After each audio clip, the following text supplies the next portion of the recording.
അസ്സലാമു അലൈക്കും.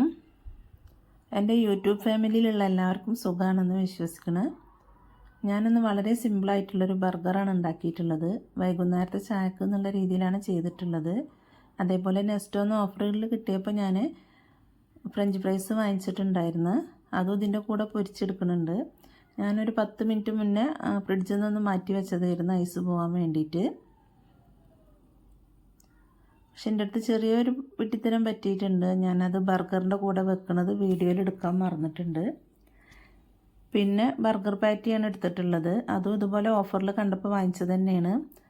നമുക്ക് മക്കൾക്ക് വൈകുന്നേരത്തെ ചായക്കൊക്കെ ഉണ്ടാക്കി കൊടുക്കാനും വേണ്ടി വളരെ സിമ്പിളായിട്ട് ഇങ്ങനത്തെ പാറ്റി കിട്ടുമ്പോൾ ചെയ്യാമല്ലോ എന്ന് കരുതിയിട്ട് ഓഫറിൽ കണ്ടപ്പോൾ വാങ്ങിച്ചതാണ്.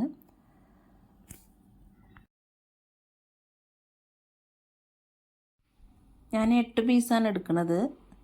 അത് ഞാൻ ഫ്രീസറിൽ നിന്ന് അരമണിക്കൂർ മുന്നേ ഒന്നെടുത്ത് പുറത്ത് വെക്കുകയാണ്. നല്ലോണം ഒന്ന് തണുപ്പ് പോയതിൻ്റെ ശേഷം നമുക്ക് അത് വറുത്തെടുക്കാമെന്ന് കരുതിയിട്ട്. പിന്നെ പാൻ അടുപ്പിൽ വെച്ചിട്ട് ഞാൻ അതിലേക്ക് ഫ്രഞ്ച് ഫ്രൈസ് ഇട്ട് കൊടുക്കുകയാണ്.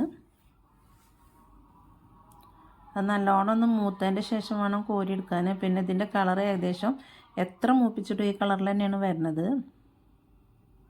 നല്ല ടേസ്റ്റ് ഉണ്ടായിരുന്നു. നല്ല ക്രിസ്പി ആയിട്ട് നല്ല ടേസ്റ്റിൽ കിട്ടിയിട്ടുണ്ടായിരുന്നു.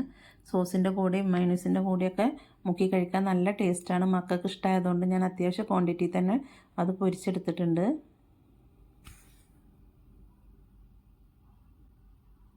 ഏകദേശം മൂത്ത് റെഡി ആയിട്ടുണ്ട്. അപ്പോൾ നമുക്ക് കോരിയെടുക്കാം. എൻ്റെ വീഡിയോ എല്ലാവരും ഒന്ന് സ്കിപ്പ് ചെയ്യാതെ കാണണേ. എൻ്റെ വീഡിയോ ഇഷ്ടമായിക്കണമെന്നുണ്ടെങ്കിൽ ഒരു ലൈക്കും കമൻറ്റും തരണം. അതേപോലെ സബ്സ്ക്രൈബ് ചെയ്യാത്തവരുണ്ടെങ്കിൽ ഒന്ന് സബ്സ്ക്രൈബും ചെയ്യണേ. ഞാൻ ഇനിയും ഇതുപോലെയുള്ള ഒരു വെറൈറ്റി ആയിട്ട് സിമ്പിളായിട്ടുള്ള ഐറ്റങ്ങളായിട്ട് ഞാൻ എത്രയും പെട്ടെന്ന് ഇനിയും വരാൻ നോക്കാം. ഇനി ഞാൻ ഒരു വലിയ തക്കാളിയാണ് എടുത്തിട്ടുള്ളത്. അതൊന്ന് കനം കുറച്ച് കട്ട് ചെയ്തെടുക്കുകയാണ്. അധികം കട്ടിയിൽ ചെയ്യരുത്. കട്ടില്ലാതെ ചെയ്താലേ മക്കൾക്കൊക്കെ ഇഷ്ടമാവുള്ളൂ. ഒരു തക്കാളി ഫുള്ളായിട്ട് കട്ടാക്കി എടുക്കുന്നുണ്ട്. പിന്നെ ഒരു വലിയ ഉള്ളിയാണ് എടുത്തിട്ടുള്ളത്. അതും വളരെ കട്ടി കുറച്ചിട്ടാണ് കട്ട് ചെയ്യണത്. വെജിറ്റബിളായിട്ട് അത് രണ്ടും മാത്രമേ ഞാൻ എടുത്തിട്ടുള്ളൂ. നമുക്ക് എന്താ നമ്മളെ കയ്യിലുള്ളത് അതൊക്കെ ചേർക്കാം. ഞാൻ ഇലകളൊന്നും ചേർത്തിട്ടില്ല, മക്കൾക്ക് ഇഷ്ടാവില്ല എന്ന് കരുതിയിട്ട്. മക്കൾ കഴിക്കുന്ന രീതിയിൽ വേണ്ടേ നമുക്ക് ഉണ്ടാക്കാൻ. ഇനി ഞാൻ കട്ട് ചെയ്തെടുത്തിട്ടുള്ള വലിയ ഉള്ളിയാണ് ഒന്ന് എണ്ണയിലിട്ടൊന്ന് കോരിയെടുക്കുകയാണ്. ആ പച്ചച്ചവ ഒന്ന് മാറി കിട്ടാനും വേണ്ടിയിട്ടാണ്. ഇങ്ങനെ ആകുമ്പോൾ ഉള്ളിയുടെ ടേസ്റ്റ് കിട്ടാത്തതുകൊണ്ട് മക്കൾ കഴിക്കും. മറ്റത് പച്ചയിൽ കഴിക്കുമ്പോൾ ഉള്ളിൻ്റെ ടേസ്റ്റ് ഒരു രുചിയില്ല എന്ന് പറഞ്ഞിട്ട് എല്ലാം എടുത്ത് മാറ്റലാണ് മക്കൾ ചെയ്യാറ്. സ്കൂളില്ലാത്ത കാരണം വോയിസ് ഓവർ കൊടുക്കുന്ന സമയത്ത് മക്കളെ സൗണ്ട് നല്ലോണം ഉണ്ട്. പിന്നെ ടൗണിലുള്ള ജീവിതമാകുമ്പോൾ അടുത്തടുത്തുള്ള വീടും ആകുമ്പോൾ അടുത്ത വീട്ടിൽ നിന്നും അപ്പുറത്തുനിന്നും ഇപ്പുറത്തുനിന്നും ഒക്കെ ആയിട്ട് മക്കളെ സൗണ്ട് വോയിസ് ഓവർ കൊടുക്കണതിൽ കേൾക്കുന്നുണ്ട്. എല്ലാവരും ഒന്ന് ക്ഷമിക്കണേ. ഇനി ഞാൻ ബർഗർ പാറ്റിയാണ് എണ്ണയിലിട്ട് കൊടുക്കുന്നത്. അത് നല്ലോണം ഒന്ന് മൂപ്പിച്ച് കോരിയെടുക്കണം. ഇത് എത്ര മൂപ്പിച്ചിട്ടും ഈ കളർ തന്നെയാണ് വരുന്നത്. പക്ഷേ അത്യാവശ്യം ഒരു 5 മിനിറ്റോളം ഞാൻ ഇട്ടിട്ടുണ്ട്. തിരിച്ചും മറിച്ചും ഇട്ട് കൊടുത്തിട്ടൊന്ന് വേവിച്ചെടുക്കുകയാണ് ചെയ്യുന്നത്. ഇങ്ങനെ നമുക്ക് പാറ്റിയൊക്കെ വാങ്ങിക്കാൻ കിട്ടുകയാണെന്നുണ്ടെങ്കിൽ മക്കൾക്ക് വീട്ടിൽ വളരെ സിമ്പിളായിട്ട് നമുക്ക് ഉണ്ടാക്കി കൊടുക്കാവുന്നതേ ഉള്ളൂ. ഞാൻ ചിലപ്പം മയോണൈസും ഇതും മാത്രം വെച്ചിട്ടും ചെയ്ത് കൊടുക്കാറുണ്ട്. എൻ്റെ മോനക്ക് നല്ല ഇഷ്ടമാണ്. എപ്പോഴും ബർഗർ എന്ന് പറയുമ്പോൾ ഇങ്ങനെയാണ് ഞാൻ ചെയ്ത് കൊടുക്കാറ്. അതേപോലെ ഞാൻ ചിക്കന് ബോൺലെസ് എടുത്തിട്ട് മിക്സിയിലിട്ട് അടിച്ചെടുത്തതിന് ശേഷം ബ്രെഡിൽ കുഴച്ചെടുക്കും. എന്നിട്ടും ഇതേപോലെ പാറ്റിയാക്കിയിട്ട് ഉണ്ടാക്കി കൊടുക്കാറുണ്ട്. അതും നല്ല ടേസ്റ്റാണ്. കുരുമുളക് പൊടിയും ഇഞ്ചി വെളുത്തുള്ളിയൊക്കെ ചേർത്തിട്ട് മിക്സിയിലിട്ടൊന്ന് അടിക്കും നല്ലോണം. എന്നിട്ട് ഇങ്ങനെ ആക്കി പരത്തിയെടുത്തിട്ട് പൊരിച്ച് കോരാറുണ്ട്. ഫസ്റ്റ് ട്രിപ്പ് ഞാൻ മൂപ്പിച്ചെടുത്തിട്ടുണ്ട്. ഇപ്പോൾ രണ്ടാമത്തത് ഒരു 3 പീസും കൂടി ഉണ്ടായിരുന്നു. അതും കൂടി ഒന്ന് വേവിച്ചെടുക്കുകയാണ് ചെയ്യുന്നത്.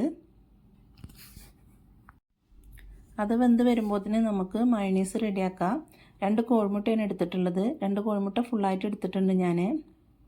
അതിൻ്റെ വെള്ളക്കരു മാത്രമല്ല ഉണ്ണി എടുത്തിട്ടുണ്ട്. പിന്നെ ഞാൻ ഒരു 5-6 അല്ലി വെളുത്തുള്ളി, 2 ചുവന്ന മുളക്, 1 സ്പൂൺ ഉപ്പ്, ഇതെല്ലാം കൂടി ഒന്ന് മിക്സി ആദ്യം ഒന്ന് അടിച്ചെടുക്കുകയാണ് ചെയ്യണത്. ഒന്ന് നല്ലോണം അടിച്ചെടുത്തിട്ടുണ്ട്. ഇനി നമുക്ക് അതിലേക്ക് ഓയിൽ ഒഴിച്ചു കൊടുക്കാം. ഞാൻ ഒരു ചെറിയൊരു ഗ്ലാസ്സിന് ഒരു ഗ്ലാസ് ഫുള്ളായിട്ട് ഒഴിച്ചു കൊടുക്കുന്നുണ്ട്. അത്യാവശ്യം ക്വാണ്ടിറ്റി തന്നെ ഞാൻ എടുക്കുന്നുണ്ട് മയോണൈസ്. മക്കൾക്ക് ഫ്രഞ്ച് ഫ്രൈസിൻ്റെ കൂടെ കഴിക്കാൻ വേണ്ടി ഇഷ്ടത്തിന് വേണ്ടിയിട്ടാണ്. ഇത് കുറച്ച് എരിവായിട്ടുള്ള സ്പൈസി ആയിട്ടുള്ള മയോണൈസാണ്. സോസും ഒക്കെ ചേർത്തിട്ടുള്ള നല്ല ടേസ്റ്റുള്ള മയോണൈസാണ്. പിന്നെ അതിലേക്ക് ഞാൻ 1 സ്പൂണ് സുർക്കയാണ് ചേർത്തിട്ടുള്ളത്. പിന്നെ ടൊമാറ്റോ സോസും ചേർത്ത് കൊടുക്കുന്നുണ്ട്. ഇനി ഒന്നും കൂടി നമുക്ക് അടിച്ചെടുക്കണം. നല്ല ക്രീമി ആയിട്ട് കിട്ടും. നല്ല ഒരു 2 മിനിറ്റ് വരെ കണ്ടിന്യൂ ആയിട്ട് അടിച്ചുകൊണ്ടിരുന്നാലേ ഇതുപോലെ ക്രീമി ആയിട്ട് കിട്ടുള്ളൂ. ഞാനതൊരു പാത്രത്തിൽ മാറ്റിയെടുക്കുന്നുണ്ട്. നല്ല ടേസ്റ്റായിട്ട് ഇങ്ങനെ മയോണൈസ് ഉണ്ടാക്കുമ്പോൾ നമുക്ക് വീട്ടിൽ വേറെ കറികളൊന്നും ഇല്ലെങ്കിലും ചപ്പാത്തിക്കൊക്കെ കഴിക്കാൻ നല്ല ടേസ്റ്റാണ്. എല്ലാവരും ഇതേ രീതിയിലൊന്ന് മയോണൈസ് ഉണ്ടാക്കി നോക്കണേ. പിന്നെ ഞാൻ സാധാ നോർമൽ ബന്നാണ് എടുത്തിട്ടുള്ളത്. ബർഗർ ബന്നൊന്നുമല്ല, വീട്ടിലുണ്ടായിരുന്നത് നോർമൽ ബന്നായിരുന്നു. അത് വെച്ചിട്ടാണ് ചെയ്യുന്നത്. അതിലേക്ക് ഞാൻ സോസ് മയോണൈസാണ് ചേർത്ത് കൊടുക്കുന്നത്. സോസും മയോണൈസും കൂടി മിക്സാക്കി എടുത്തതുകൊണ്ട് വേറെ സോസിൻ്റെ ആവശ്യമില്ല ഇനി നമുക്ക്. പിന്നെ കട്ട് ചെയ്ത് വെച്ച തക്കാളി വെച്ച് കൊടുക്കുകയാണ്. 2 പീസേ വെച്ചിട്ടുള്ളൂ, ഒരുപാട് തക്കാളി വെച്ച് കൊടുക്കണില്ല. മക്കളൊക്കെ എടുത്ത് കളയേ ചെയ്യുള്ളൂ. പിന്നെ അതിൻ്റെ മേലെ ബർഗർ പാറ്റിയാണ് വെച്ച് കൊടുക്കുന്നത്. പിന്നെ വാട്ടിയെടുത്തിട്ടുള്ള ഉള്ളി നമുക്ക് അതിൻ്റെ മേലെ വെച്ച് കൊടുക്കുന്നുണ്ട്. അതും ഞാൻ ഒരുപാട് വെക്കണില്ല. അതും ഒരുപാട് കണ്ടു കഴിഞ്ഞാൽ അതും എടുത്ത് കളയും മക്കൾ. പിന്നെ 1 പീസ് ചീസാണ് വെക്കുന്നത്. അത് നമ്മളെ കയ്യിലുണ്ടെങ്കിൽ വെച്ചാൽ മതി, ഇല്ലെങ്കിൽ നമുക്ക് മയോണൈസ് തന്നെ ലേശം കൂടി ചേർത്ത് കൊടുത്താൽ മതി. ഇങ്ങനെ ഉണ്ടാക്കുമ്പോൾ നല്ല ടേസ്റ്റാണ്. നമ്മൾ വൈകുന്നേരം മക്കൾ സ്കൂളിട്ട് വരുന്ന സമയത്തൊക്കെ എന്താണ് കൊടുക്കുന്നത് നമ്മൾ വിചാരിക്കുന്ന ടൈമിൽ ഇങ്ങനെയൊക്കെ ബന്നും ഇതേപോലെ ബർഗർ പാറ്റിയൊക്കെ ഉണ്ടെങ്കിൽ നമുക്ക് ഉണ്ടാക്കി കൊടുക്കാം. നല്ല ടേസ്റ്റാണ്. മയോണൈസിൻ്റെ ടേസ്റ്റും ചീസും ബർഗർ പാറ്റിയും എല്ലാം കൂടി കൂട്ടി കഴിക്കുമ്പോൾ നല്ലൊരു ടേസ്റ്റാണ് തോന്നുന്നത്. എല്ലാവരും വീട്ടിലൊന്ന് ട്രൈ ചെയ്ത് നോക്കണം. ഇങ്ങനെ ഉണ്ടാക്കുന്നവരുണ്ടാവും, ഉണ്ടാക്കാത്തവരൊന്ന് ട്രൈ ചെയ്യണേ. അസ്സലാമു അലൈക്കും.